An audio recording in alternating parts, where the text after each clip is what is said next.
my favorite, Bud Light.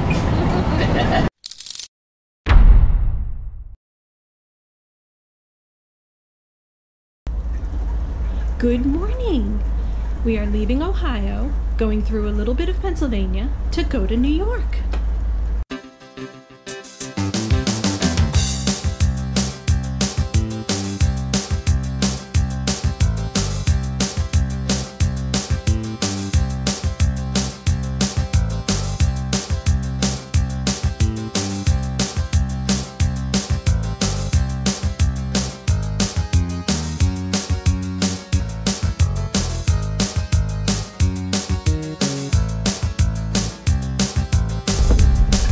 Arriving at Arrowhead Marina and RV Park on the right.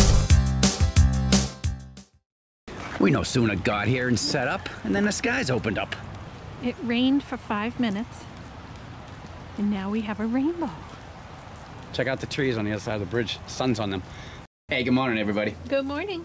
We thought we'd put Stone the drone in the sky and show you what Arrowhead Marina and RV Park looks like the day before they close for the season. Now, they usually have docks out here, but because winter's coming, they took them out until next season. We really like this campground, and the link that just came up will take you to the full review that we did on it.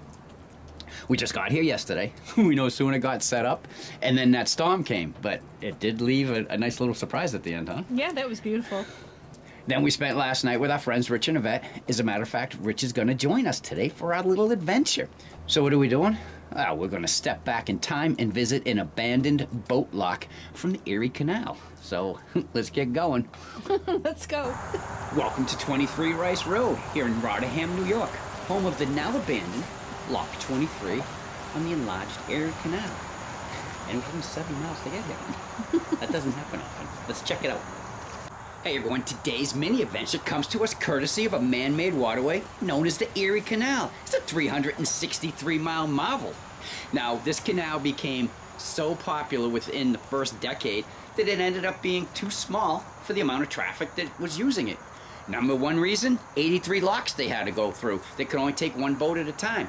But that caused traffic to back up on either side. So they came up with the Enlarged Erie Canal theory. And what that was, a little bit of rerouting. They went from 83 locks to 72 locks, and every lock became double chambered. So 2 boats could pass through the lock at the same time. That doubled the speed. Yes, it did. Now, you might be wondering, how the heck did boats get through the chambers when one side looks like it's filled in and the other side has a low bridge? Well, that happened in the 1950s when the town of Rotterdam opened up a new pump house and they ran their main water line straight through the chambers of the lock. And it really didn't matter much because the lock was abandoned in 1918. Say hi to YouTube, Rich. Hello. Now, for those of you wondering, the purpose of a lock is to raise or lower a boat from different levels within a chamber using gates. Then you either fill or you drain the chamber to get the boat to the right level for where it wants to go. Now, Lock 23, for example, the water that used to come in here was 8 feet higher than the water that left here. So without the chamber, it would be a rapid. Now, going along the wall here, you can see that there are indentions in the limestone where the gates would be in their open position, and they would fit flush up against the wall, which would allow the boats to enter or exit without hitting the gates. And those gates were mounted to wooden posts that were attached to the walls using brackets, which we believe made these indentions. Now, we gave an example of how locks work in our Michigan adventure, and the eye that just popped up will take you to that video if you're interested in seeing it. Now, Lock 23 was built as a double chamber in 1842, and it replaced Lock 26, which was a single chamber. That's my lovely wife, Cheryl, doing anything to get the shot. That grass is soaking wet.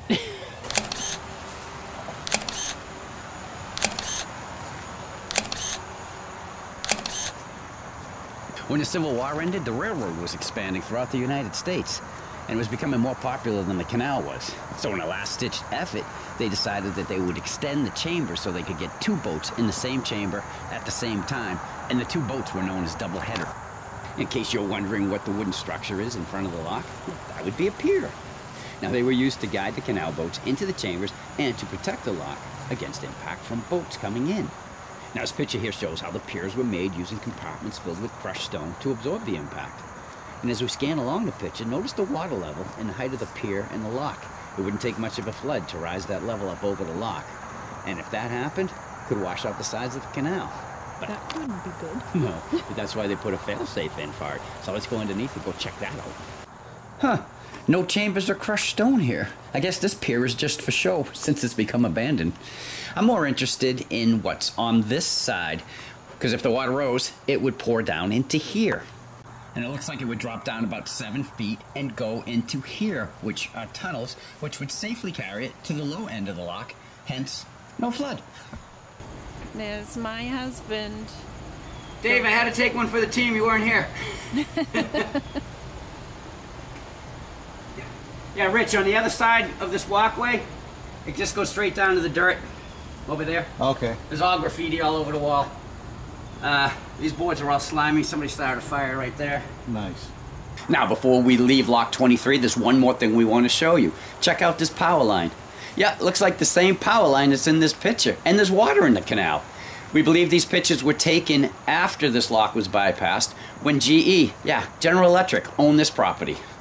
All right, guys, what did you think of the abandoned Lock 23? I think it's cool. Pretty neat. Never know it was here. Used to go fishing down there my whole life. All right, let's go see where Rich used to fish. All right, welcome to Lock 8, everybody. We just wanted to stop by here and show you the lock that replaced Lock 23 down the street. It was back in 1918 when the Erie Canal became the barge canal and they started using dams and locks on the Mohawk River. Boy, hon, I wouldn't want to be a lock on the Erie Canal. You get bypassed a lot. Now, this is a shot downstream on the Mohawk River, and this is a shot towards the lock and the dams. Now, hold on. Check out the shower. You guys want to see that picture? 2 controls for the valves and 2 controls for the gate. I could fill this in about 6 minutes. Now you hold them open to... Yeah, to open or close, whichever you're doing. Of course, you got to do your valves first. Then you do your gate. Once it gets up to where the water pressure is even on both sides of the gate, then you can open it. This is what would pull the barge through. Wow. And it just works off of this. Wow. That is cool. They wrap the rope around it, and then they taunt the rope, and it pulls it through. And when they want to stop, they just slap off. Honey, we're known everywhere. Good morning.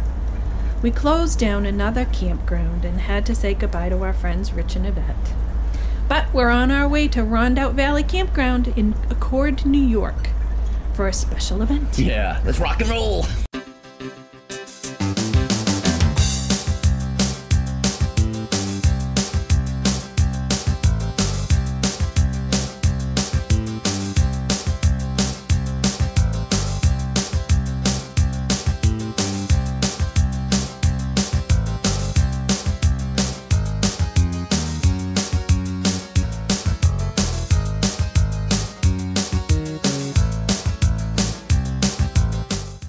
Everyone, we're at Rondout Valley RV Campground. We came here specifically to meet another couple that we've become friendly with via YouTube.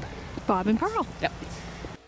All right, guys, we want to introduce you to Bob and Pearl from Next Exit on YouTube. And hey, guys. Tinker. And Tinker. We just had dinner with them and an interview. Some people are tough enough and they go sit in the shade, but I like to. Yeah, we won't say we don't want to be the first ones to turn on the generator. You don't want to be those people. I don't want to be those people. I want to be the people that were like, well, someone else is doing it. I guess we should. Mine's quadrant here. They won't hear about it. And if it's hot and humid, I'll pick a campground. Once Bob puts that up, we will link to it, well, in this video. Up here. So until then, guys, it's been a pleasure meeting you. Hope to see you again down the road. All right. We're going to do what we do. enjoyed it. We'll talk to you later. Isn't that what y'all say? Thanks for dinner. Good meeting you guys. Same here. Nice to meet you. Thank you. All right, everyone, time for the weekly wrap-up. Arrowhead.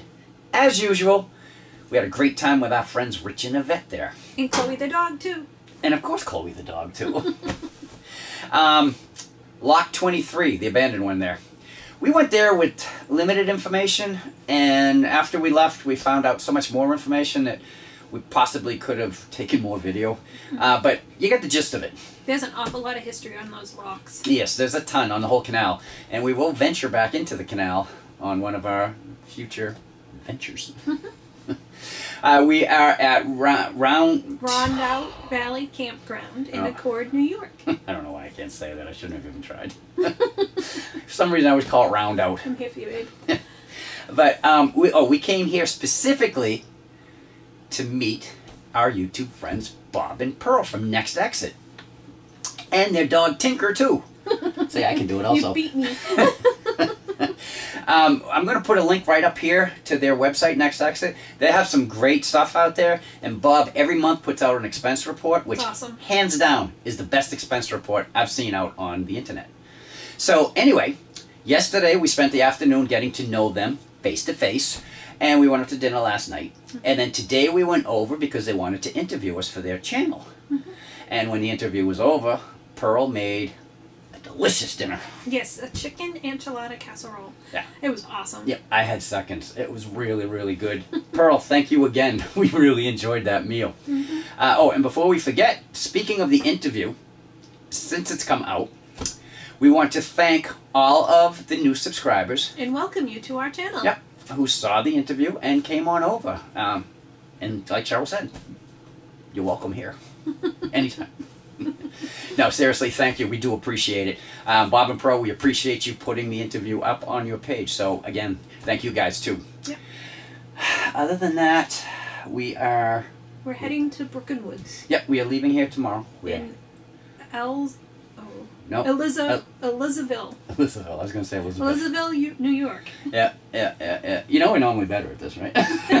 These are some tough names. Yeah. We are staying there for the next 5 days. Yep. And we would probably stay longer, but we're closing them down too. There's going to be a third campground on this practice run that we're closing down. Yeah. So, other than that, until next week, I guess. If you like what you saw, we'd appreciate that thumbs up as always. And if you're not yet a member of the Get Gone With Us gang, right down there, that red box, that's the initiation. Click that and you're in. It's painless. Feel free to share and comment this video. Right down there. Yep. Because until we do another one, I'm Chuck. And I'm Cheryl. We're Get Gone With Us. Bye. Bye.